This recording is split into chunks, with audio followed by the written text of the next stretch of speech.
سر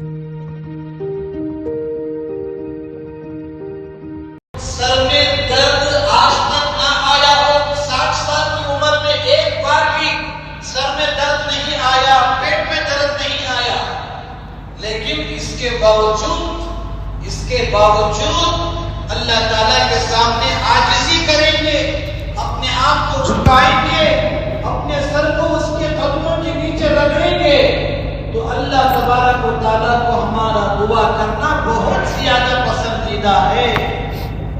اسی لیے قرآن مجید میں فرمایا، صحابہ کرام نے اللہ کے نبی صلی اللہ علیہ وسلم سے پوچھا اللہ کے بارے میں، اللہ قریب ہے دور ہے؟ ہم دعا زور سے کریں، ہلو کریں، آہستہ کریں؟ اللہ تعالی نے قرآن مجید کی آیت میں نازل فرمایا، وَإِذَا سَأَلَكَ عِبَادِي عَنِّي فَإِنِّي قَرِيبٌ۔ اب کہہ دیجئے میں قریب ہوں، شہرک سے بھی زیادہ قریب ہوں، جان کی رگ جس کے کٹنے سے آدمی کی موت ہو جاتی ہے اس سے بھی قریب ہوں۔ دعا رو کر کرو، آہستہ کرو، اردو میں کرو، کنڑ میں کرو، ہندی میں کرو، تمل میں کرو، تیلگو میں کرو، اللہ کی یہ دنیا کی جتنی زبان ہے وہ سب کی سب اللہ کی پیدا کی ہوئی ہے۔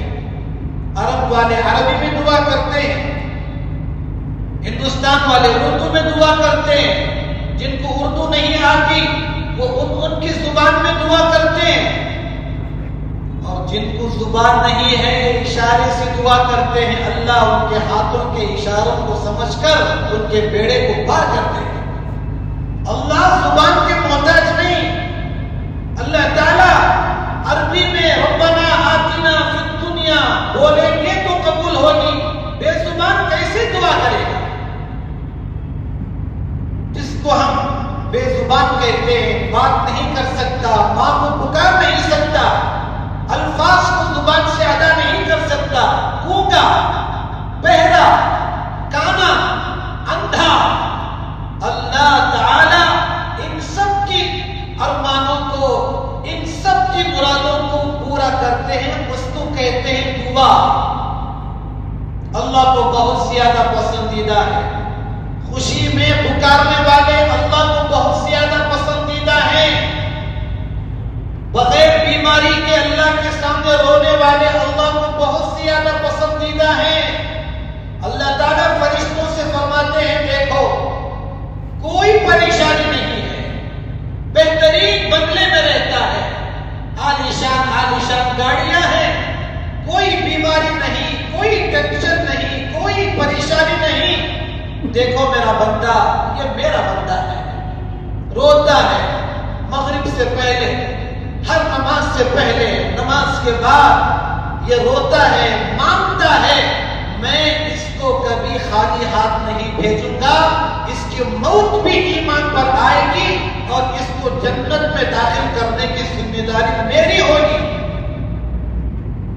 لیکن خوشحالی میں اللہ کے سامنے نہ دعا کریں، اچھی حالت میں دعا نہ کرنا، اچھی حالت میں اللہ کے دربار کو نہ آنا، پریشانی میں آئیں گے۔ اللہ سب جاننے والے، کون مصیبت کے وقت میں دعا کرتا ہے، کون خوشحالی میں دعا کرتا ہے، سب اللہ کو معلوم ہے۔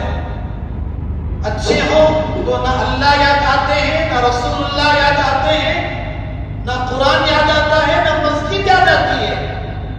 اللہ یاد آئیں گے، رسول اللہ صلی اللہ علیہ وسلم یاد آئیں گے اس وقت میں جب بیٹی بیمار ہو، اس وقت میں جب قرض کا بوجھ سر کے اوپر پہاڑ کے جیسا ہو گیا ہو، اس وقت میں جب دکان میں بیپار نہیں چل رہا ہو۔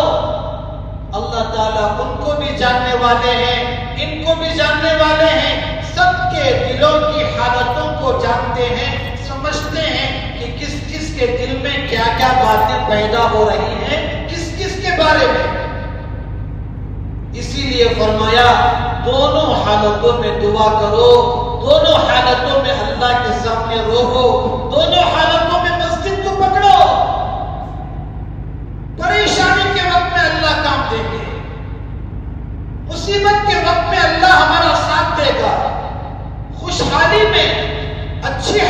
میں کھاتے پیتی زندگی میں اللہ کو یاد کریں گے، غریبی میں اللہ ساتھ دے گا۔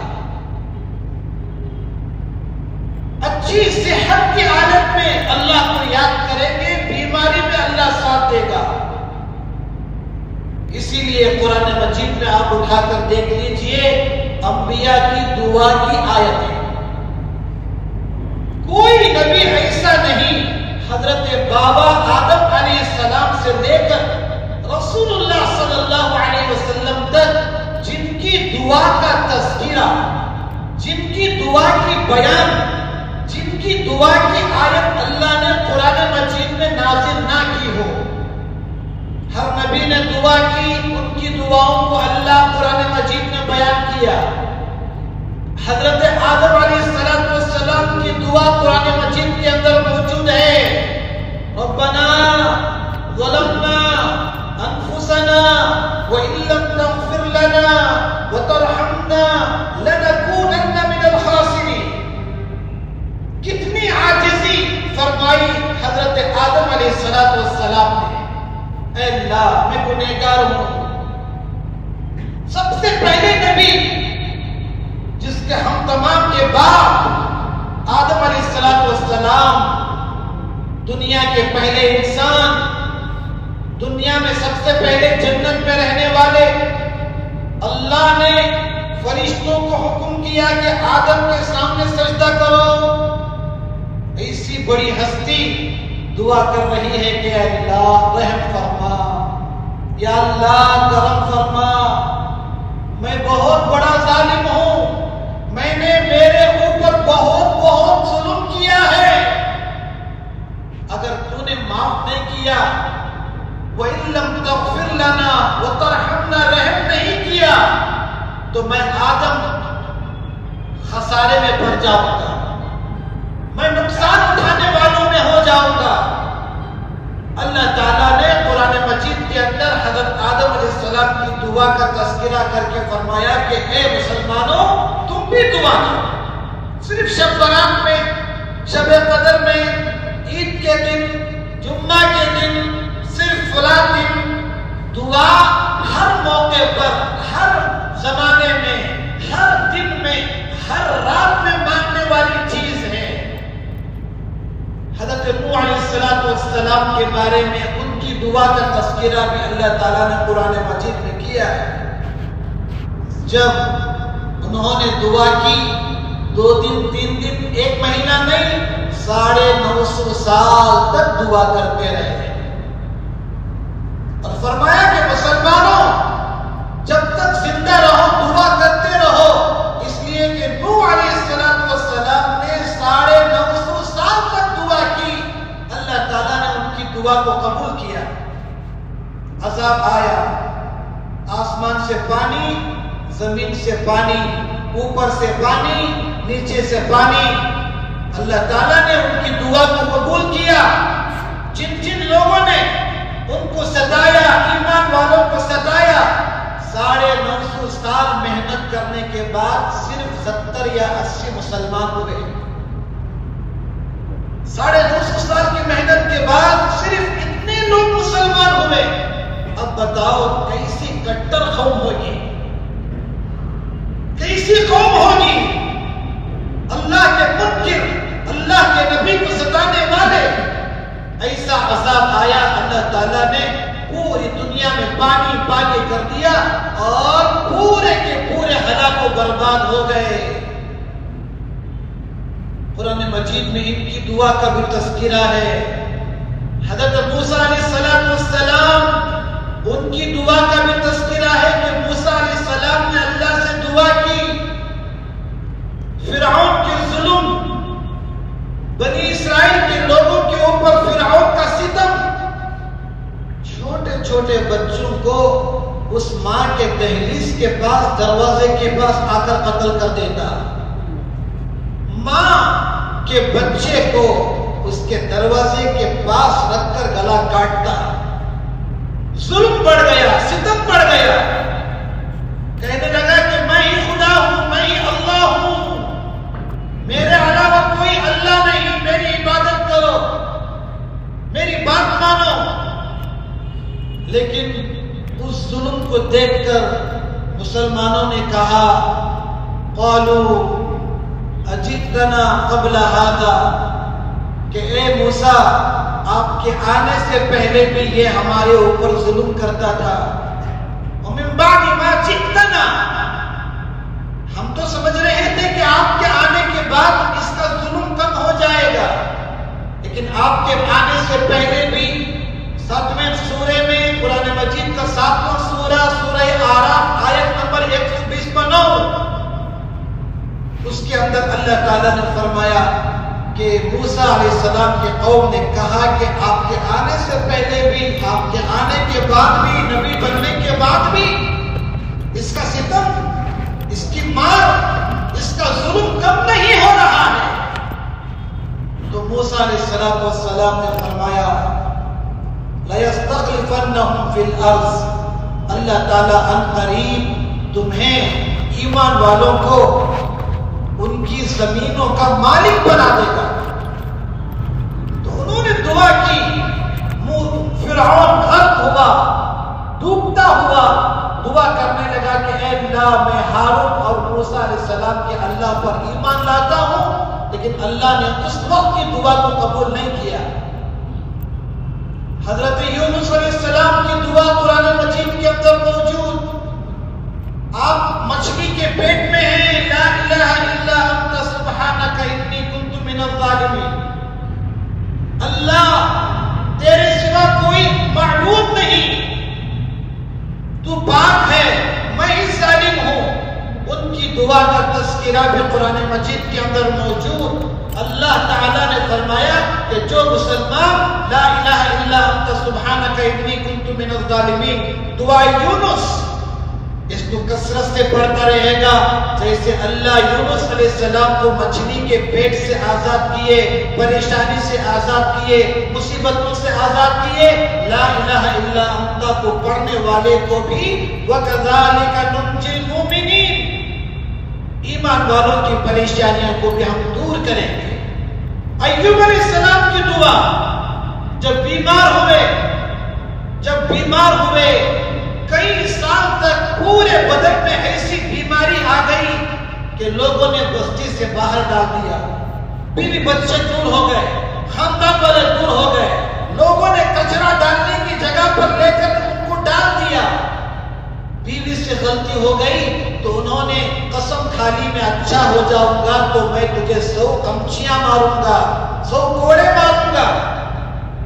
اچھے ہوئے، دعا کی رب انی اے اللہ مجھے بیماری لگ گئی ہے، اس بیماری کو دور فرما. رب انی مسنی الضر تو رحمان ہے، تو رحیم ہے، اے میرا اللہ اس بیماری کو دور فرما. تو اللہ تعالیٰ نے اتنی بھیانک اور خطرناک اور غلیظ ترین بڑی بیماری کو بھی اللہ نے دعا کے ذریعے سے دور کیا ہے. اصحاب کہف کی دعا قرآن مجید کے اندر موجود ہے. فرعون کی بیوی حضرت آسیہ علیہ السلام کی دعا قرآن مجید کے اندر موجود ہے. اللہ تعالیٰ قرآن مجید کے اندر انبیاء کی دعا کی آیتوں کو نازل فرما کر یہ بتانا چاہتے ہیں کہ صرف شب برات، صرف شب قدر دعا کے لیے نہیں ہے، بلکہ دعا ہر نماز کے بعد، ہر موقع پر، ہر جگہ پر، ہر مہینے میں، ہر نماز کے بعد دعا کرنے کی چیز ہے. اسی لیے اتنی بڑی عبادت ہے. فرمایا یہ دعا کا مقام یہ ہے کہ وہ تمام عبادتوں کا مرکز ہے. دعا مانگنا چاہیے، دعا کرانا چاہیے. ماں سے کہنا چاہیے کہ امی میرے لیے دعا کرو، باپ سے کہنا چاہیے کہ ابو میرے لیے دعا کرو. کوئی اللہ والے آپ کو دکھ گئے، کسی عالم سے، اللہ والے سے، ایک بزرگان دین سے ملاقات ہوئی، دعا کی درخواست کرنا چاہیے کہ آپ میرے لیے دعا کیجئے. اللہ تعالیٰ ماں کی دعا کو رد نہیں کرتا، اللہ تعالیٰ باپ کی دعا کو رد نہیں کرتا. باپ کی دعا بیٹے کے حق میں قبول ہوتی ہے. ماں جب بیٹے کے لیے دعا کرتی ہے تو ماں کی دعا بیٹے کے حق میں ضائع نہیں جاتی، بیکار نہیں ہوتی. اللہ والوں کی دعا بھی بیکار نہیں جاتی، علماء کی دعا بیکار نہیں جاتی، بزرگان دین کی دعا بھی بیکار نہیں جاتی۔ دعا کرو، دعا کراؤ اور دعا لو، دعا لینا بھی چاہیے۔ ایسا کام کریں کہ باپ بغیر کچھ بولے کہ بیٹے بیٹی کے لیے دعا کرتے، دل سے دعا نکلے۔ ایسے کام کریں کہ ہمارے لیے ماں بغیر دعا کی درخواست کرنے کی وہ ہمارے لیے دعا کرے، باپ ہمارے لیے دعا کرے۔ یہ دعا کا مقام ہے، یہ دعا کا رتبہ ہے۔ امام حرم شیخ عبد الرحمن سدیس، آپ سب جانتے ہیں ان کی قرآن پڑھنے کی آواز، ان کی تلاوت کا انداز۔ ایک مرتبہ جمعہ کے دن ممبر پر کھڑے ہو کر دعا کر بیان میں کہنے لگے، ایک واقعہ سنانے لگے کہ ایک بچہ بہت شریف تھا، بہت شرارت کرتا تھا، لیکن اس کی شرارت کے اوپر ماں نے کبھی بد دعا نہیں دی۔ آج ماں بد دعا دیتی ہے، باپ بد دعا دے دیتا ہے، کبھی اپنی اولاد کو بد دعا نہ دو، بات تو رونا پڑے گا۔ قبولیت کی گھڑی ہوتی ہے، قبولیت کا وقت ہوتا ہے، زبان سے نکلی ہوئی بد دعا کا اثر 20 سال کے بعد ہوتا ہے۔ ہم نے بچے کو بد دعا دی 7 سال کی عمر میں، بیٹا 25 سال کی عمر میں ایکسیڈنٹ کی موت مرا، وہ مرا ہے آپ کے بد دعا سے۔ ہم نے اپنے بیٹے کو بد دعا دی، بیوہ سے بچہ مر گیا تو اچھا، 6 سال کی عمر میں ہم نے بد دعا دی، 19 سال کی عمر میں اوپر سے سیڑھیاں اترتے ہوئے نیچے کر کے مر گیا، ہمیں پتہ نہیں چلتا کہ یہ گرا ہے ہماری بد دعا سے۔ اسی لیے کبھی بھی بچوں کے لیے ہدایت کی دعا کرو۔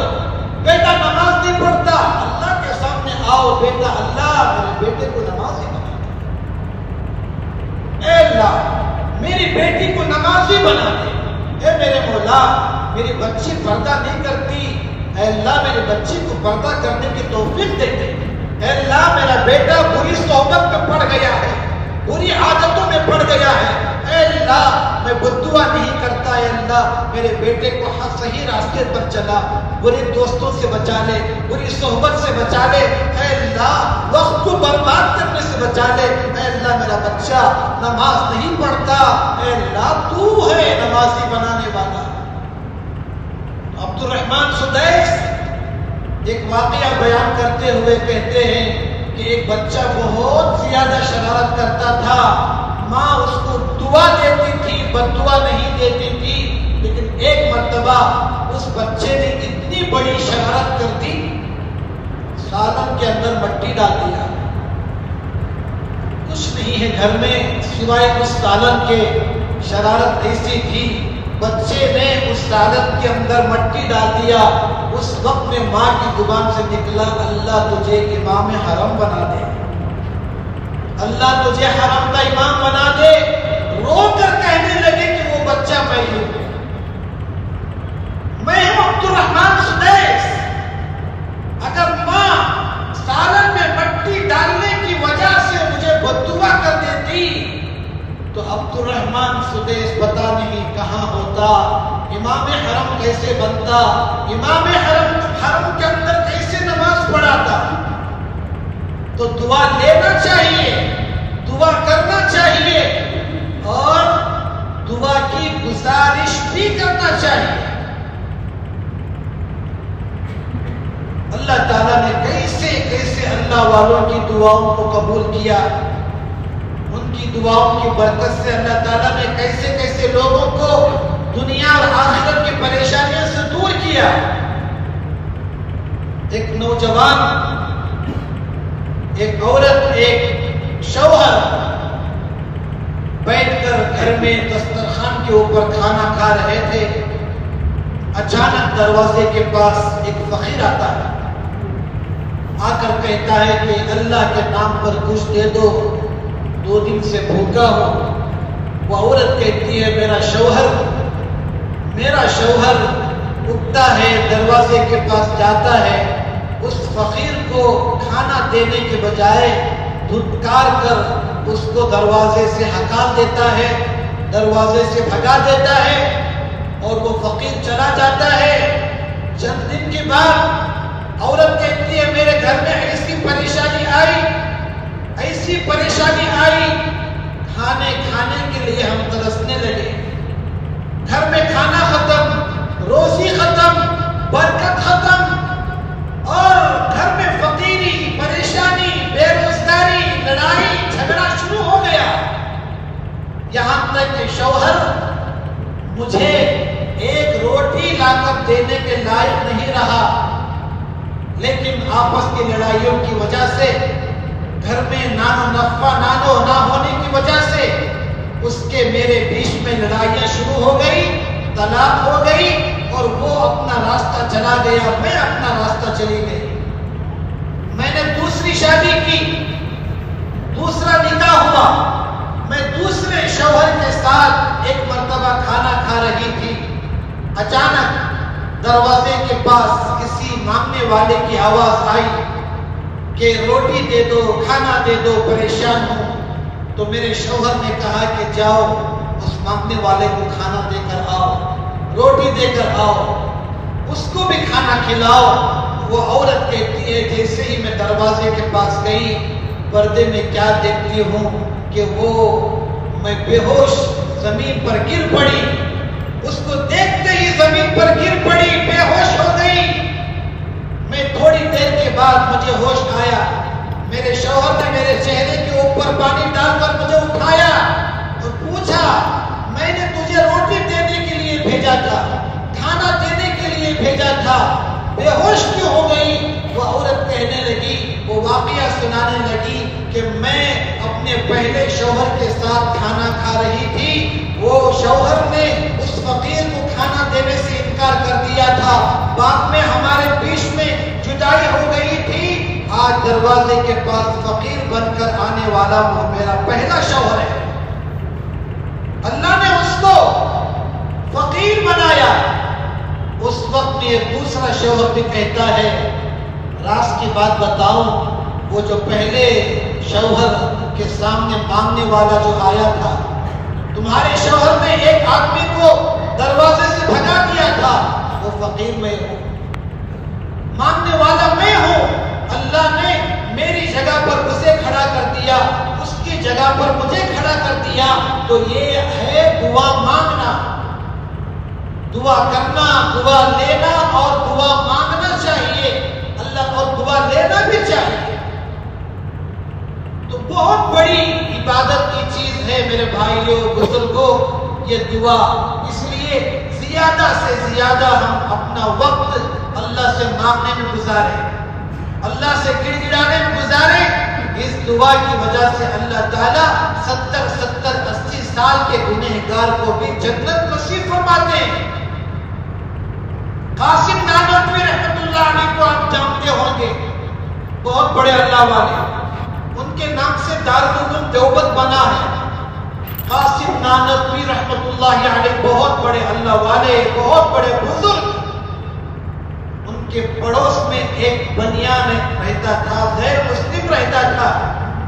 اس غیر مسلم نے ایک مرتبہ دعا کی، ان کی عبادت کو دیکھ کر، ان کی تلاوت کو دیکھ کر، ان کے اخلاق کو دیکھ کر، ان کی ذکر و اذکار کو دیکھ کر، اٹھنے بیٹھنے کے طریقے کو دیکھ کر، چال چلن کو دیکھ کر، اے اللہ، اے اوپر والے، اگر قاسم نانوتوی کا خدا سچا ہے تو میں اس خدا کے اوپر ایمان لاتا ہوں۔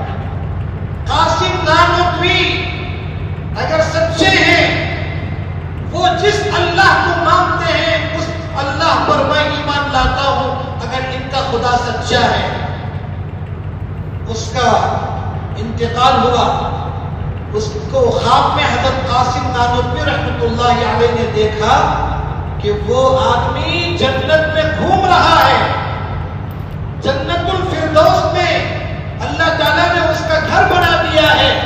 تو حضرت نے اس سے پوچھا کہ تم تو کافر تھے، تم تو اللہ کو نہیں مانتے تھے، تم رسول اللہ صلی اللہ علیہ وسلم کو نہیں مانتے تھے، لیکن جنت جنت میں کیسے آ گئے؟ تو اس نے اپنا واقعہ سنایا. میں نے ایک مرتبہ یہ دعا کی تھی کہ اے اللہ اگر قاسم نانوتوی سچے ہیں، ان کا خدا سچا ہے، تو میں ان کے خدا پر ایمان لاتا ہوں.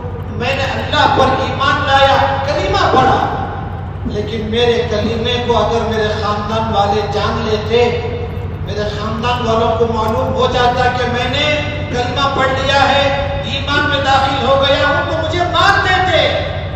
دل ہی دل میں نے کلمہ پڑھ لیا تھا. اللہ تعالیٰ نے موت کے وقت میں دل میں کلمہ پڑھنے کی وجہ سے میرے شوق کو دیکھ کر، میری محبت کو دیکھ کر، میری دعا کو دیکھ کر اللہ تعالیٰ نے مرتے وقت میں فرشتے کو بھیج کر مجھے کلمہ پڑھایا. جاؤ، یہ سچا ہے، اس نے دل میں مجھے مان لیا ہے، دل میں کلمہ پڑھ لیا ہے، دل میں اس نے دعا کر لی ہے. اس دعا کو کوئی نہیں جانتا میرے علاوہ. میں اس کو جنت میں داخل کرتا ہوں. اس کو کلمہ پڑھاؤ، ایمان کی حالت میں یہ دنیا سے آئے. یہ دعا ہے، دعا کی برکت ہے.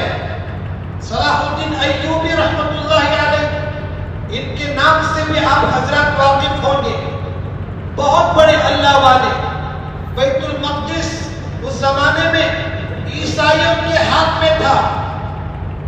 انہوں نے اللہ سے دعا کی، اللہ بیت المقدس کو، بیت المقدس کو ایمان والوں کو دے دے، مسلمانوں کے حوالے کر دے. ایک چھوٹا سا مجمع، چھوٹا سا لشکر لے کر نکلے بیت المقدس کی، مسجد اقصی کی حفاظت کرنے کے لیے. کسی نے آ کر کہا کہ حضرت ابھی یہ خبر ملی ہے کہ یہود عیسائی جو بیت المقدس کے اوپر قبضہ کیے ہوئے ہیں، پانی کے ذریعے سے، سمندر کے ذریعے سے، ہتھیاروں سے لے کر، فوجیوں سے لے کر، کھانے پانی سے لے کر، ہزاروں کی تعداد میں فوجی لے کر بیت المقدس میں جو مسلمان لڑنے کے لیے آئے ہیں، ان کا مقابلہ کرنے کے لیے سمندر کے ذریعے سے نکل گئے ہیں.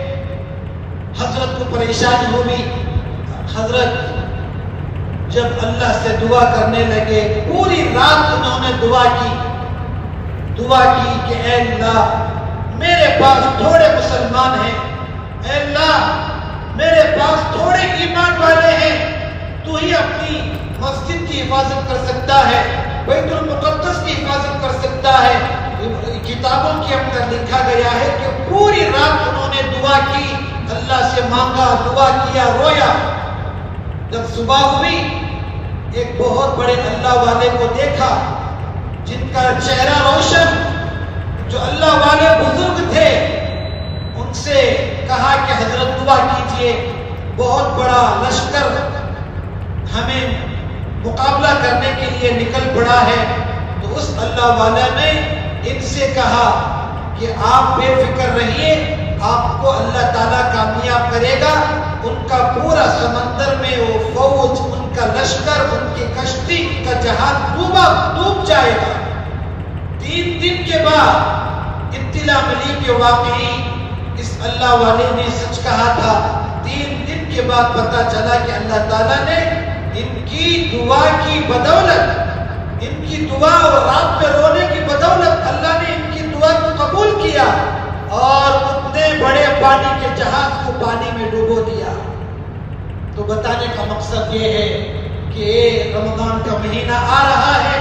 رمضان سے پہلے رمضان میں خوب دعائیں کریں، امت کے لیے دعا کریں، اپنے لیے دعا کریں، اپنے ماں باپ کی مغفرت کے لیے دعا کریں، اس لیے کہ دعا اللہ تعالیٰ کو بہت زیادہ پسند ہے. دعا کرنے والے سے اللہ خوش ہوتے ہیں اور اللہ کے سامنے جتنا روئیں گے، گڑ گڑائیں گے، اللہ ضرور ہماری دعا کو قبول کریں گے. حدیث میں آتا ہے کل قیامت کے دن اللہ تعالیٰ کے سامنے بندہ جب دیکھے گا، اللہ تعالیٰ دعا کی بدولت بہت ساری نیکیاں اس دعا کی وجہ سے اللہ نے بنائی ہیں، تیار کی ہیں، کہ اس وقت میں آدمی کہے گا کہ کاش میری ایک دعا بھی قبول نہ ہوتی، میں بیمار ہو جاتا، بھوکا رہ جاتا، ننگا رہ جاتا، لیکن میری دعاؤں کا یہ ثواب اتنا زیادہ اللہ قیامت کا دن دینے والے ہیں۔ ہماری دعا کوئی رد نہیں جاتی، ایک دعا اس کا بدلہ دنیا میں دے دیتے ہیں فوراً۔ دوسرا، دعا کیے اے اللہ میری پریشانی کو دور فرما، مجھے دولت عطا فرما، مجھے پیسے عطا فرما، لیکن اللہ تعالیٰ اس دعا کی وجہ سے بڑی بڑی بیماریوں کو دور کر دیتے ہیں۔ ہم نے 5 لاکھ روپیہ مانگا اللہ سے، اللہ مجھے 5 لاکھ روپیہ دے دے، ہمیں لگتا ہے وہ دعا قبول نہیں ہوئی، لیکن 5 لاکھ کی بیماری کو اللہ دور کر چکے ہوتے ہیں۔ ہارٹ فیل ہونے والا تھا، کڈنیاں فیل ہونے والی تھی، اور ہارٹ کا آپریشن ہونے والا تھا جس میں 10 لاکھ روپے خرچ آتے تھے، لیکن اس دعا کو اللہ نے وہاں قبول کیا اور ہمیں پتہ نہیں چلا اللہ ہماری زندگی سے کیسی کیسی بیماریوں کو دور کیا ہے۔ اللہ تعالیٰ سے دعا ہے، اللہ تعالیٰ ہم تمام کو دعا کرنے کی توفیق عطا فرمائے، ہاتھوں کو اٹھانے کی توفیق عطا فرمائے، اپنی پریشانیوں کو آسمانوں کو پیدا کرنے کے والے کے سامنے رکھنے کی توفیق عطا فرمائے۔ بیماری، پریشانی، قرضہ، دکان کی بے برکتی، گھروں کی پریشانی، زندگی میں بے چینی، جو کچھ بھی ہو وہ ہے اللہ دینے والا، ضرور ہماری دعا کو قبول کرے گا۔ اللہ تعالی عمل کرنے کی توفیق نصیب فرمائے۔ وآخر دعوانا الحمدللہ رب العالمین۔